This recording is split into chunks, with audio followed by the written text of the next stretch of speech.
Hello friends, today we are going to discuss about Introduction to Structure and Function of Vestibular System. My name is P.T. Vinayagar. I am an audiologist and speech language pathologist. I thank my teachers who taught me audiology and speech language pathology, and special thanks to Dr. Sujit Kumar Sinha and Dr. Neeraj Kumar Singh. Let's move on to the topic. Introduction. The vestibular sensory organs of the inner ear respond to physical stimuli related to movement and orientation of the head in three-dimensional space. So, when you turn your head or when you move your head, these movements are translated by the movement sensors in the inner ear.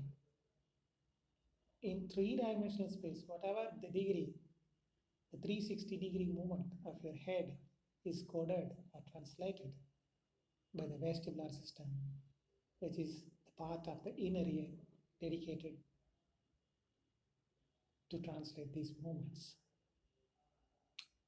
And you see, the three systems are essential: the vestibular system, visual, and the proprioception.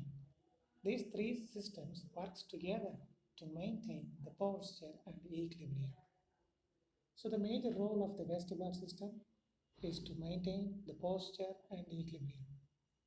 So these three inputs are analyzed by the central nervous system to maintain clear vision during head movement, especially the vestibular ocular reflex,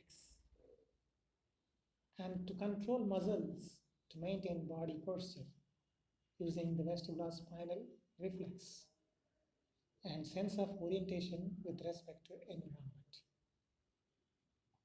Let's move on to the vestibular system. I already told you the part of the inner ear is called vestibular system. So here we shown the entire labyrinth, it is the inner ear. Together the cochlea and the vestibular organs are often referred to as labyrinth. So labyrinth means a tunnel inside of tunnel. The bony structures are known as the bony labyrinth, and the content inside is the membranous labyrinth. So you can see the left side is shown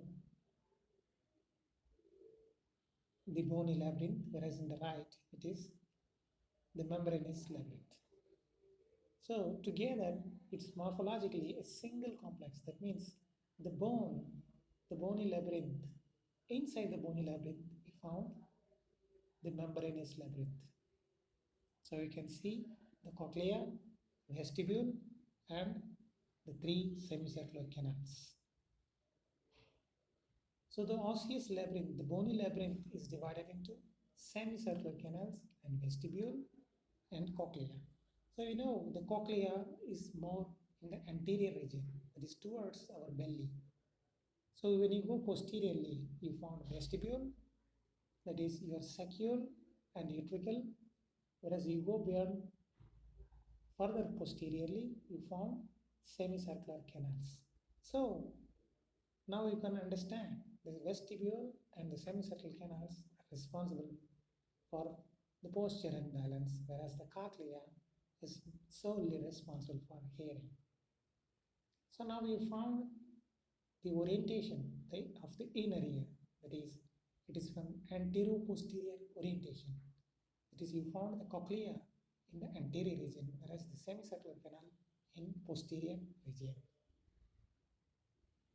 Now we look onto vestibular apparatus, and we know as the inner ear, which is found inside, deep inside the temporal bone, the petrous portion of the temporal bone. So it is called labyrinth, and the central cavity of the labyrinth is vestibule. And you can see in this picture that it is medial to oval window. You can see this is the oval window, and it is right medial. Medial is towards the midline.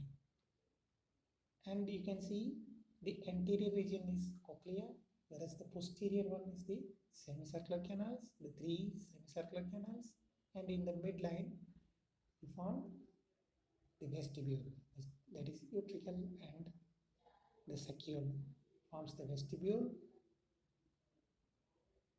And you see the inner ear is antero-posterior.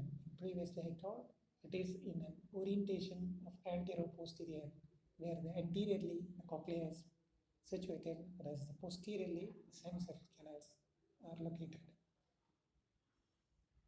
And you can see in this picture it is more clear. This is anterior towards the belly, whereas you see it posteriorly from the canals, semicircular canals. At the midline, you see it is the vestibule. And I know I told you it is a continuation from the cochlea. So some of the features you feel the resemblance of the hearing, like the fluid composition, it is more similar to the cochlea. So now you can see this is the cochlea picture. This is organ of cochlea, scala media, scala vestibuli, scala tympani. Similarly, here the fluid also, since it is a continuation from the cochlea, you feel the resemblance, that is the osseous labyrinth perilympus field, where the sodium is high whereas the potassium is low, more similar to extracellular fluid. Whereas inside the membranous labyrinth filled with endolymph, where the concentration of potassium is high whereas the sodium is low, more similar to intracellular fluid. Now we are going to see the anatomy. It is, I told you, the central chamber is the vestibule. It is saccule and the utricle is called vestibule. And you see the saccule. Where is the saccule? Yes, this is the saccule. You can see the center portion. The saccule, that is more like a spherical recess. Spherical recess. Recess is more a depression. So it is somewhat spherical in shape. So it is spherical recess. Whereas you see the utricle. This is the utricle. You can see the marking, the utricle. It is not in a spherical shape. It is somewhat irregular in shape. So it is more elliptical recess. It is an elliptical recess. Whereas below you see the aqueduct. This your endolymphatic duct. And posterior, superior, we have 5 openings of semicircular canals. You see the 1 opening, 2, 3, 4, and the 5. As we saw, since there are 3 semicircular canals, you expect 6 openings. But you can see it is the 2 canals are joined to form crest cameo, to form a common opening. So that's why we found only 5 openings. This is crest cameo. And next is the semicircular canal. So the saccule and the utricle forms the vestibule, that is central chamber, whereas the semicircular canals, 3 semicircular canals, lateral, posterior, and superior. And you see the each end, one of the end is dilated. You can see the bulgy portion.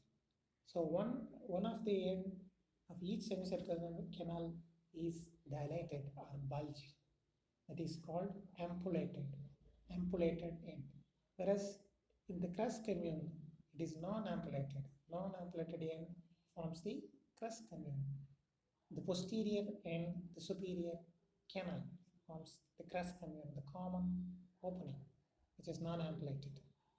And the 3 canals open into the vestibule, that is 5 openings already I told you.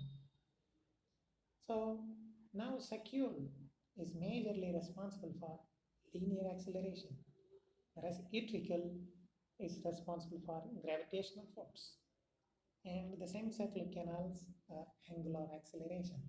That is, whatever angle you rotate your head, some of the canals are responsible depending on the angle. That's why it is coplanar. That means it is right angle to each other. So it covers the entire 360 degree. Now we move on to saccule. So saccule, as the name only says, it is a sac-like structure. So ovoid membranous sac, spherical recess, we already discussed.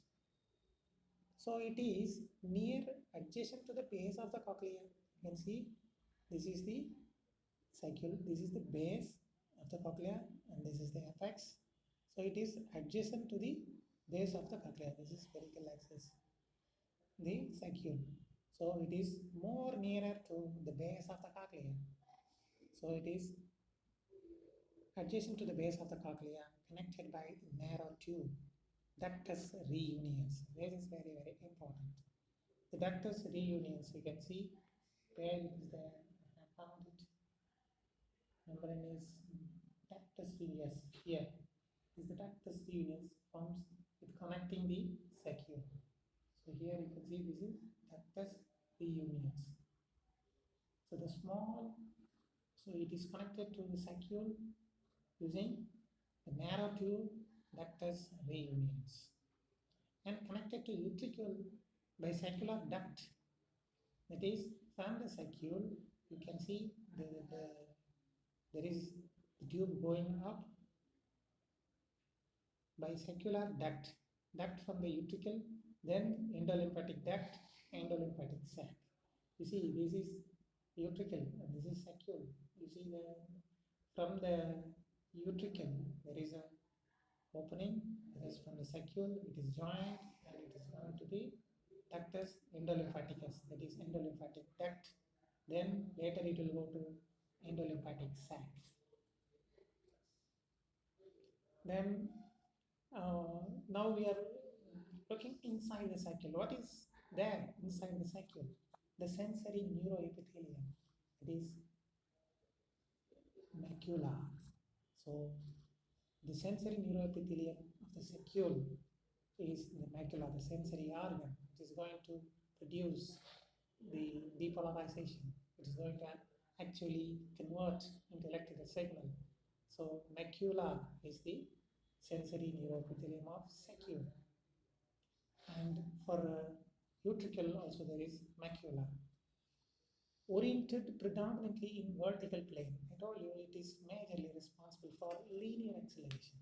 So the cells, the neuroepithelium cells are arranged in a vertical plane. Macula is a plate-like structure with 2 mm square, approximately 16,000 sensory cells, sensitive to up-down translation of head and also horizontal motion, that is front back. So it is more sensitive to up-down translation, that is up-down movement of the head, and also horizontal motion. That is whenever you go for the lift, up-down movement, and you go in a bus, the front-back movement is coded by the macula of saccule. Then we are moving on to utricle. So saccule and utricle combinedly form vestibule.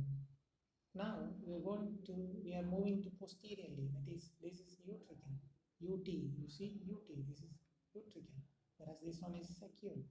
And you see this macula of the saccule is the 2 mm square is arranged vertically in order to detect the linear acceleration. So now we studied already. It is a elliptical recess, that is irregularly shaped membranous tube. It is larger than saccule. You can see this saccule is smaller relatively than the utricle. So utricle is irregular in shape, elliptical recess, and larger than saccule. It is behind the saccule, posterior to saccule. Then macula. So here, and now you would understand that the macula is the common for saccule and utricle. The sensory neuroepithelium is common for saccule and utricle. Here the macula is somewhat larger. It is 4 mm square, and superior to utricle.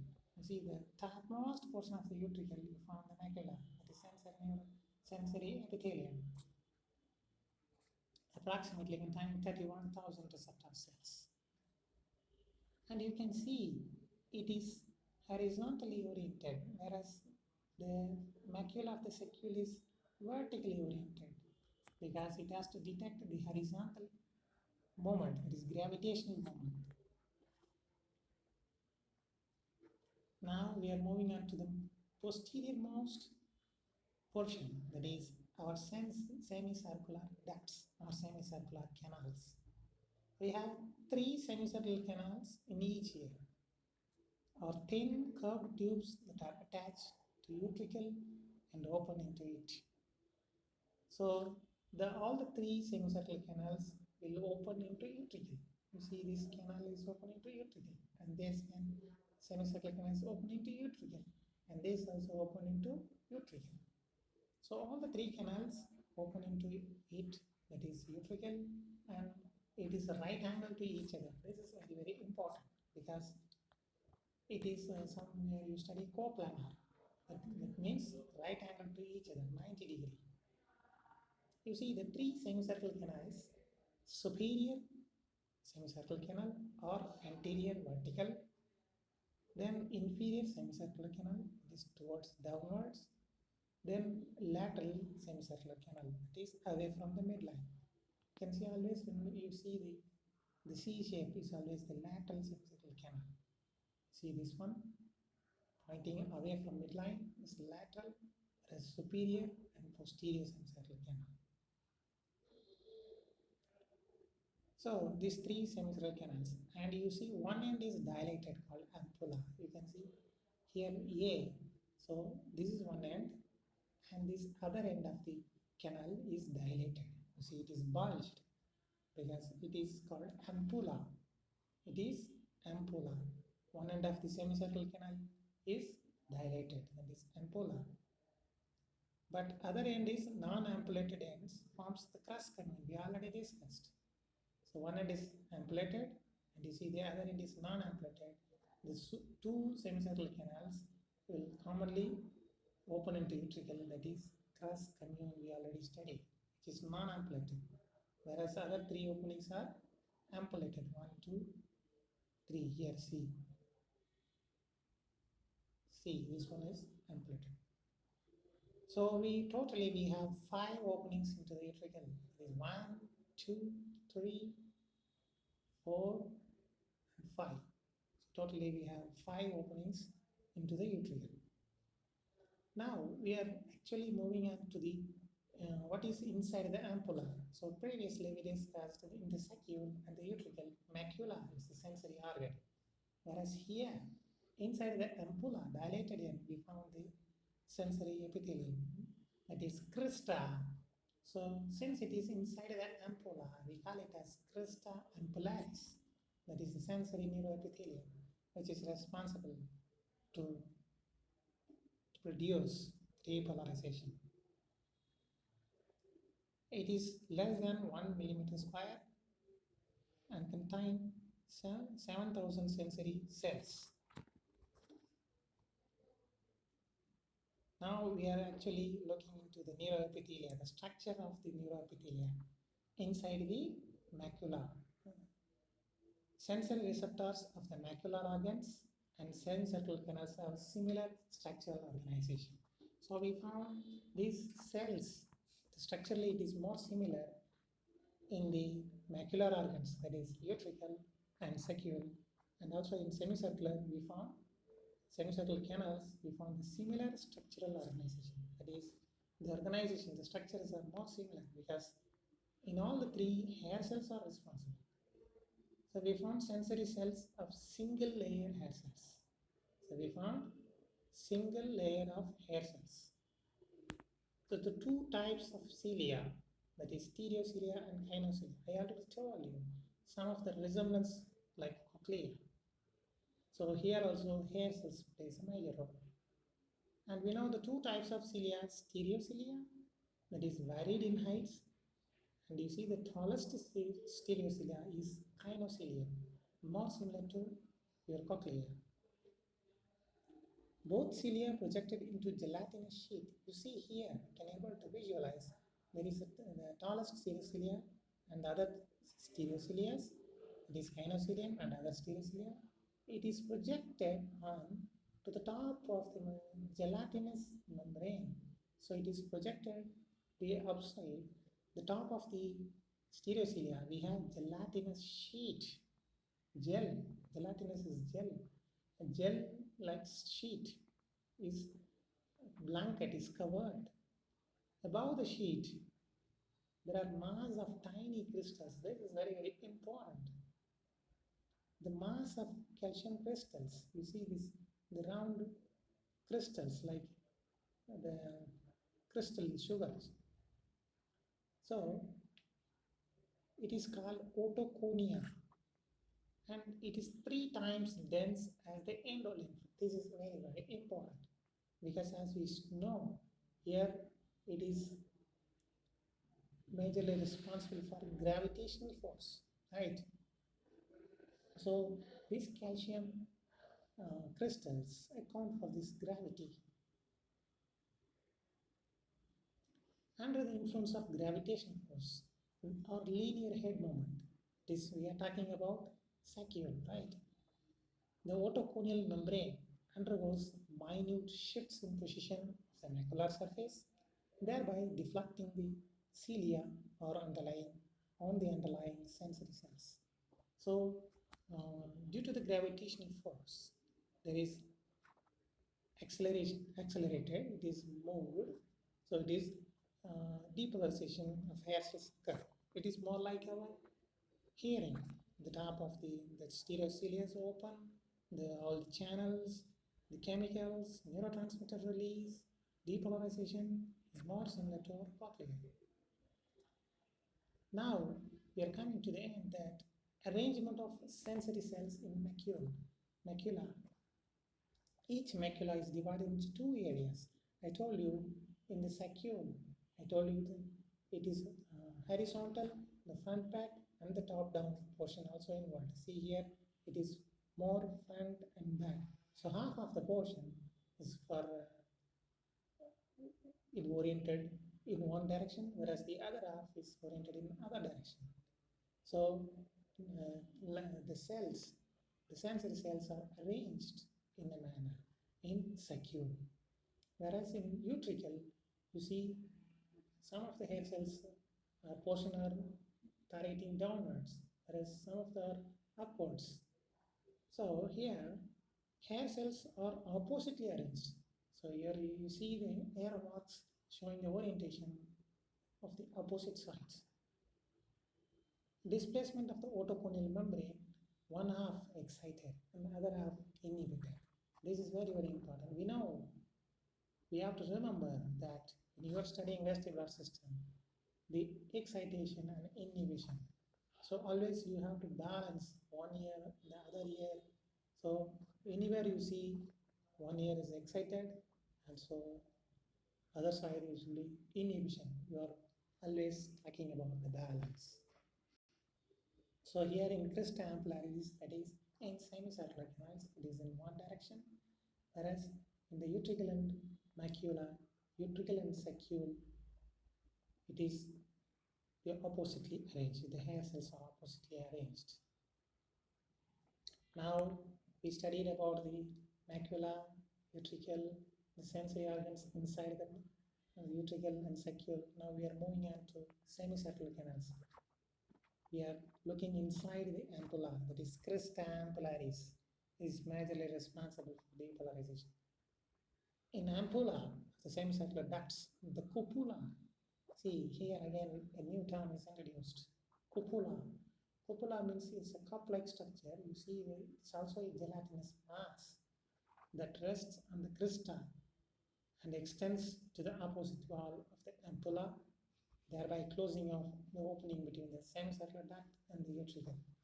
You can see this is the semicircular canal and this is the dilated end, that is ampulla. So we are opening the ampulla and we are looking the crista ampullaris, the cup of the gelatinous membrane, that is cupula, and here the crista ampullaris, and one end is going inside the utricle. So this gelatinous wall cupula, the rest on the crista, is actually closing the utricle, the opening closing the utricle and opening depending on the stimulation. So here this is opening into utricle, whereas this one is the semicircular canal and this is the dilated ampulla. So cupola envelops cilia, a gelatinous mass without otoconia. So now you would understand here no need of otoconia. Don't think about the crystals. It is only in Saccule. Here there is no crystals without otoconia. But you see it is as dense as endolymph. So it is equally dense as endolymph. This is also very important. And it is responsible for angular acceleration. So the deflection of the cupola, deflection of the cilia. So if the fluid due to the inertia, if it hits, that accelerates the cupola, it will deflect the cilia, that is hair cells. So deflection of the cilia, you know, again the processes, the release of neurotransmitter, exchange of the radicals, depolarization. So it is excitation occurs. So successfully it encoded the movement. Now function. So we now at rest what happens to the neurons. At rest it is spontaneous discharge. That is, there is no increase or no drastic decrease. Some amount of firings always occurs. You can see the center one, the tallest stereocilia is not deflected. Though you found some of the lines, that is, it is stimulating. So this is called spontaneous discharge. So when due to the action, due to the stimulus, it will increase. The neural discharge rate increases. That is, depolarization occurs. Or depending on the stimulus, it will decrease. That is, inhibition occurs. If the cupola moved, the stereocilia deflected towards the kinocilium. You can see this is the kinocilium, the tallest kinocilium. Tallest stereocilia is kinocilium. If the cilia are moved towards the tallest one, what will happen? The exchange of radicals to the gated channels, the sacs of neurotransmitter is going to release in the synapse such that the nerve is getting fired.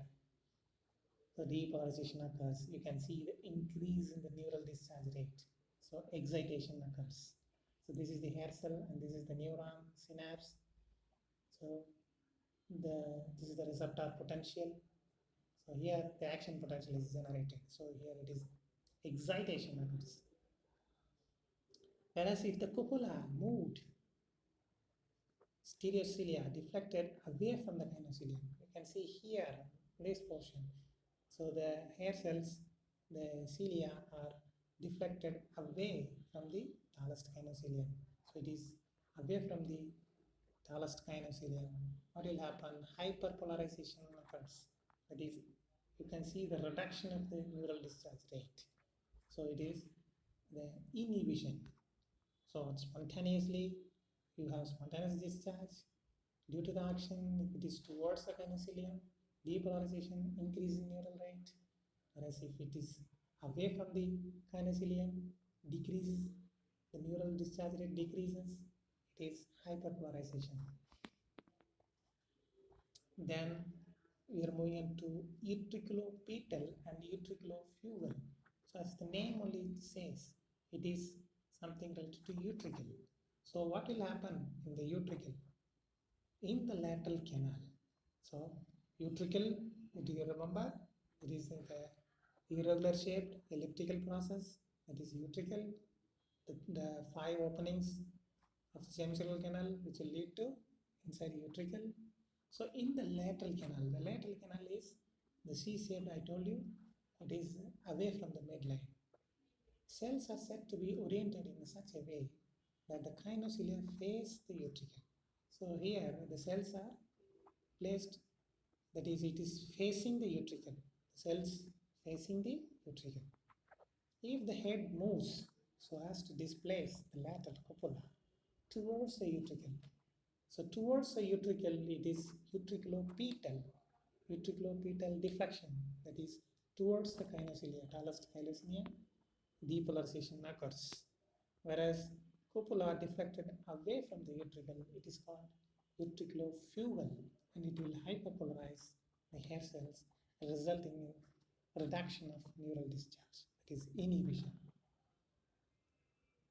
Now, for study purpose, we studied the lateral canals, how it will arrange in the superior and posterior canals. This is very, very important, because in superior and posterior canals, the cristae are polarized in a manner exactly opposite to the lateral crista because of the position of the canal, position of the crista. Their kinocilia, because in previously the kinocilia are faced towards the utricle, so you found utriculopetal and utriculofugal. Whereas here, the kinocilia face away from the utricle, so it is oppositely arranged to the lateral canal. So you will have the reverse. Cupular deflection towards the utricle is utriculopetal, so it will inhibit.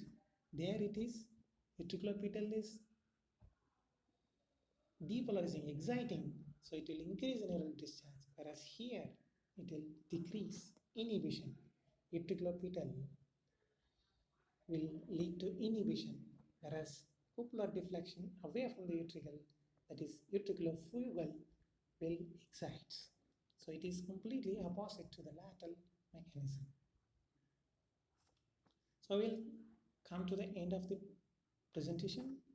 So what we understood is labyrinth is a tunnel inside the tunnel. Although some features show similarity as hearing, like fluid composition, hair cell physiology, but vestibular function is more complex. So what I am going to say is, since hearing is solely responsible for cochlea, nerve, whereas when you come to vestibular system, you have the other system like visual, proprioception also involved, making more complex to study the vestibular function. Thank you.